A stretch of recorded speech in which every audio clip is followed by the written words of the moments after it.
everyone, how's it going? My name is Daniel and this is Gunz-N-Stuff. Gunz-N-Stuff is a weekly Q&A show with me where we sit down every week and we talk about guns and stuff. It's a lot of fun and super simple, which is how I'm able to do it consistently. Two things quickly. One, I don't usually wear clothes from companies mainly because I'm not a fan of it or it's not comfortable. It's not like really nice stuff. However, Vortex sent me some hoodies, and these are hands down the best hoodies I've ever worn in my life. Like these, like from a company, these are like on par with Under Armour or Nike. These things are nice. So yeah, shout out to Vortex for making some dope hoodies. Second, I just picked up my brand new editing machine for 2022. This is a 16-inch MacBook Pro with M1 chip. This thing is insane. Let me know if you care. There's enough content out on this thing already, so I'm probably not gonna do a review.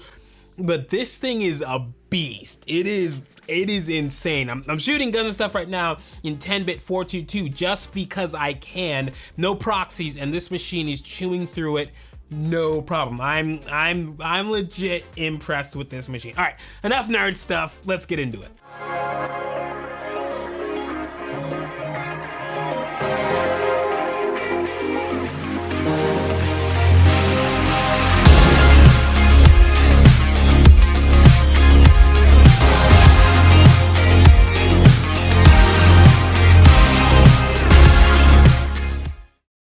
Like the new CSX. I haven't shot it yet, so I can't speak definitively on it.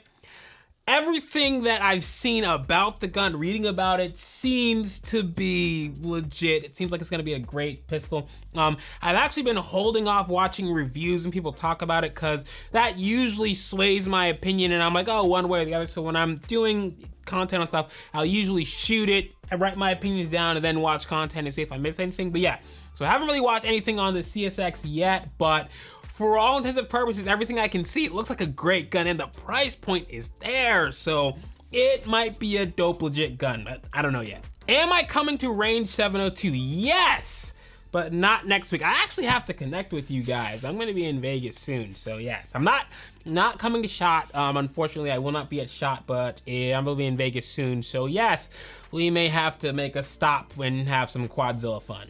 Red dot versus iron sights for EDC. I see no reason why you can't run both. It's not like one is gonna prohibit the other one from doing anything. So yeah, throw both on your gun.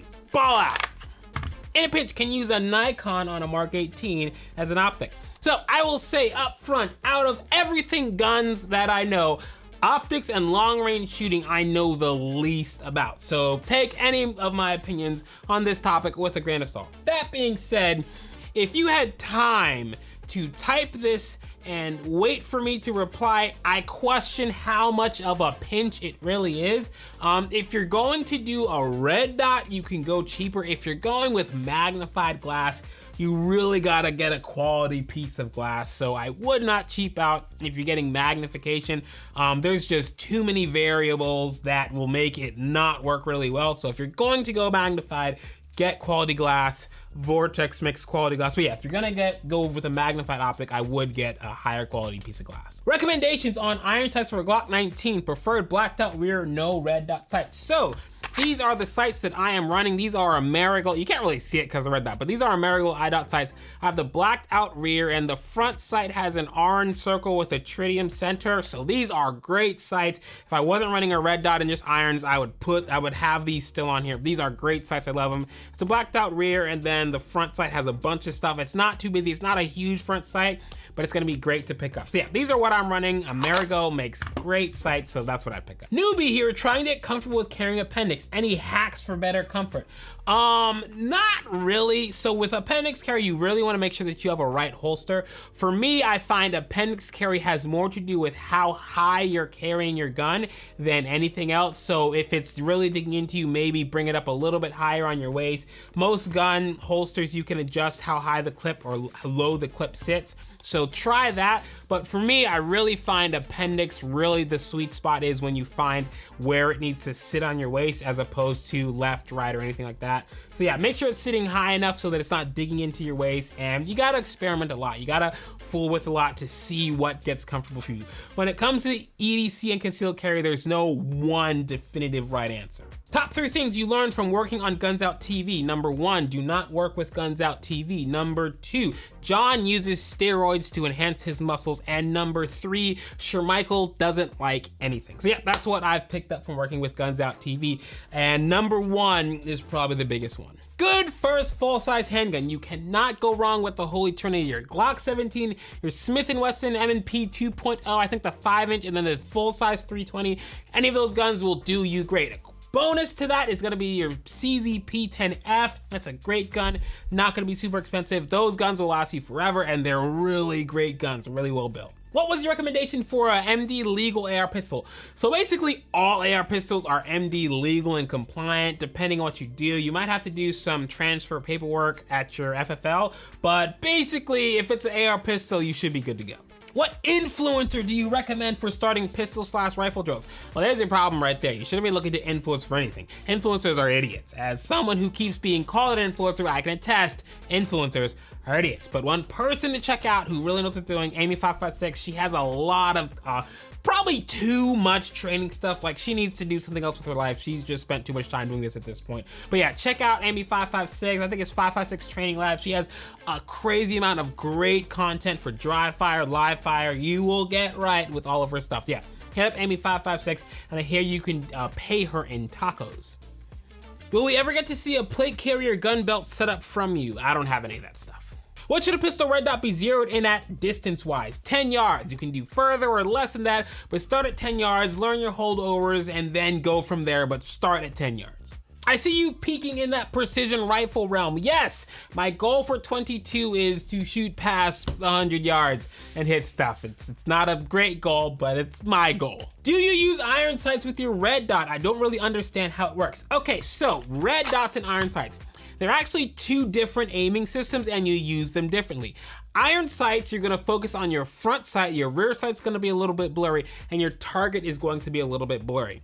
Red dots, your target is going to be in focus, and you're just going to superimpose the dot over the target. It's kind of why I like red dots more than iron sights. I'm not a big fan of having my target a little bit blurry. I want to be able to focus on whatever I'm shooting at. So red dots are great because you can just put the dot right over whatever you're looking at and still focus on your target as opposed to focusing on your front sight. Rear sight behind or in front of the red dot. It doesn't really matter. I put my red dot behind my iron sight, mainly so if I have to charge my gun off something, it's gonna break the iron sight before it breaks the red dot, because the iron sight's cheaper to replace than the red dot. Red dots are made to the point right now where they can handle a lot of abuse, so that really doesn't matter. But when it comes to aiming, it really doesn't change anything about how you're shooting.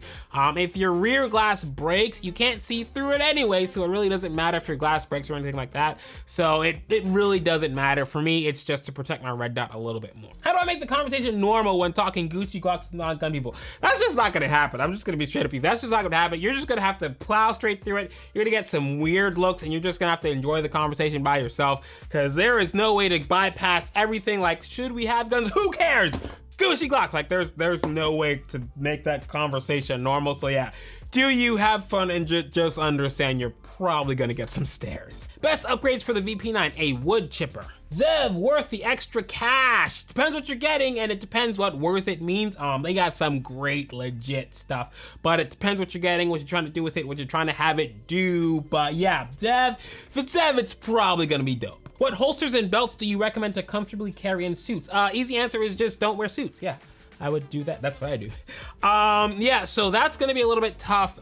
Some people, I've seen people appendix carry in suits. It never really makes sense in my mind how they pull that off, but it is possible. For me, when I'm wearing formal wear, the one time a year I am, I'm carrying at 4 o'clock, and Core Essentials has some really nice EDC belts that are a little bit classier, leather. They're really nice belts. They don't look like tactical gear. So yeah, make sure you got a good holster. I probably would carry 4 o'clock. Don't carry small back or anything like that. And I would check out Core Essentials for some great belts. Should I start with a 22 or jump up to a 9mm? Go up to 9mm. 22 is really more of a fun, people say plinking gun. The reliability for 22 ammo is it's just not great. So I wouldn't really have that as a consistent gun for an EDC or anything like that. And even if you get used to shooting 22, 9mm is such a higher powered caliber that it's not gonna really help translate a lot of stuff. So you're still gonna have to learn recoil control with 9mm. So I personally would go 9mm, but if you're just looking for a fun plinking gun, 22 is a great too. So obviously buy both. I've been looking at the LWRC SMG 45 pistol. Do you have any pros or cons? Personally, no, but I might check out Grand Thumb's video, see what it's about, and go from there. When doing an AR build, how do you select your bolt carrier? I'm gonna assume you're not doing some kind of weird funky caliber, but you're doing like 5.56, and it really comes down to what you want your gun to do. Are you gonna be running it suppressed? I probably would opt in for a higher quality bolt. I'm about to get my hands on one of those Aero Precision Pro Series bolts. They look legit, they look dope. So yeah, I'd probably grab one of those or something similar to that. But yeah, it really depends what you're trying to do, what you're trying to have the gun do. But I would go with a higher end, really high quality bolt, and that's gonna serve you best. The bolt is really the heart of your gun. Between your gas system and your bolt, those are gonna be the two areas you're gonna have the most problems with. So you really don't wanna cheap out on the bolt. How do you feel about having a truck gun? So for me, a truck gun is needed when a situation needs to be escalated further past my pistol. And if this isn't gonna get it done and I need an AR, my life has gone horribly wrong, probably for like 15 minutes. And that's not super likely. Depending on where you live, what you do, if it works for you and you have a consistent way of keeping it in your truck or car without it getting stolen if someone breaks into your car, go for it. For me and the way I live my life, it's not really viable. So, but yeah, truck guns, it's kind of if you want to do it. If you don't, you'll probably be fine. You always say you don't think shotguns are for home protection, but you never say why. So I'm not gonna say that shotguns aren't for home protection. What I am saying is they're not the best platform for a lot of situations. Depending on where you live and how your house is gonna be set up is gonna depend on what the best platform is. Shotguns are not super easy to run. They're not super easy to run CQB with, and they're not super fun to shoot. I want a gun that I can train consistently with and that I can do a lot of things with. I can have a full-size 16-inch gun with not a lot of rounds, or I can have an AR pistol with 60 rounds and it's gonna be a lot more compact and easier to run. I'm not saying that a shotgun isn't going to work. There's a million and one different scenarios where shotguns are great. For me, it's not gonna be the #1 choice. A lot of people pick up shotguns and use shotguns for home defense or for whatever, mainly because they're cheap. It's not like, should I get this Daniel Defense Mark 18 or a shotgun?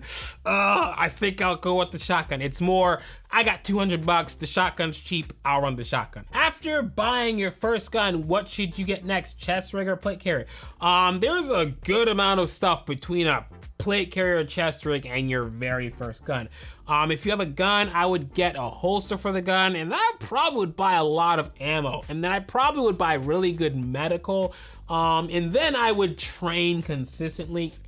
Plate carriers and chest rigs, as far as I'm concerned, aren't super viable. There's a lot of stuff between the end of the world collapse and I need a full loadout, and I have a gun for home defense and personal protection and EDC. There's a lot of knowledge and training that happens in between there, so I probably would do some other stuff first. All right, that's it for Gunz-N-Stuff this week. Thank you all so much for hanging out with me. Y'all dropped in some fire questions. If I wasn't able to get to your question or you have a follow-up question, please shoot me a DM. I would love to talk with you. All right, until next time, I cannot wait to hang out with you guys for some more Gunz-N-Stuff.